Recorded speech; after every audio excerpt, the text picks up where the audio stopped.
अस्सलाम वालेकुम नाज़रीन, आप देख रहे हैं HND न्यूज़। खबर शामिल करते हैं हारूनाबाद से। Abdulsalam Rizvi, chief reporter HND news की रिपोर्ट के मुताबिक हारूनाबाद बल्दिया की नाअहली की वजह से शहर का सीवरेज इंतज़ाम दरम बरम। तफसीलात के मुताबिक हारूनाबाद हुसैन कॉलोनी सीवरेज का इंतज़ाम दरम बरम, जिसकी वजह से सीवरेज का गंदा पानी घरों के अंदर दाखिल और बीमारियाँ फैलने लगी। आवाम को मुश्किलात का सामना। मज़ीद उन्होंने HND न्यूज़ से गुफ्तगू करते हुए बताया कि जगह जगह कचरे के ढेर। बल्दिया की नाअहली का मुँह बोलता सबूत। बल्दिया के मुलाजिम अपने आला अफसरान को ओके की रिपोर्ट देते हैं, जो कि महीने में एक बार भी चक्कर नहीं लगाते। अहले मोहल्ला ने इंतज़ामिया से फौरी तौर पर नोटिस लेने का मुतालबा।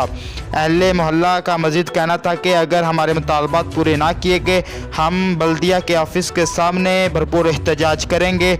और हमारे साथ मोहल्लेदार इस वक्त मौजूद है, मज़ीद तफसीलात जानते हैं उनसे। जी अस्सलाम वालेकुम। ये ना टोटल निज़ाम ख़राब किया हुआ है। बार बार कंप्लेनें की गई हैं, बार बार बताया गया, लोगों को दुआई दी गई कि आके देख लो। ईसाइयों को सबको बोला गया, ना कोई सीवरेज का निज़ाम सही है। अब ये गली में जिसका दिल करता है आगे मिट्टी घेर के अपना रोड अपना मकान ऊंचा करता है, दूसरे गरीबों के घर डूब रहे हैं।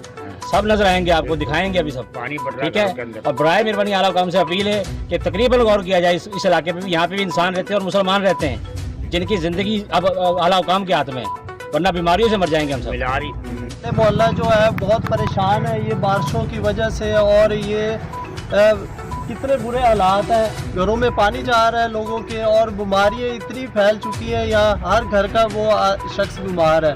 और जो बल्दिया है वो कोई इस तरफ तवज्जो नहीं कर रही, और कोई इस इलाके का पुरसाने हाल नहीं है। वो लोग इंतहाई परेशान है। तो इस परेशानी की हालत में वो घरों से निकलना भी मुश्किल है। जो बारिश आती है वो पानी घरों में दाखिल हो जाता है। तो ये तमाम अहले मोहल्ला वो इस वक्त जमा होके वो आला हुकाम से अपील कर रहे हैं कि इस तरफ तवज्जो की जाए, ताकि लोगों को बीमारियों से छुटकारा अदा किया जाए। कैमरामैन टीम के साथ Abdul Islam, chief reporter HND news, Harunabad.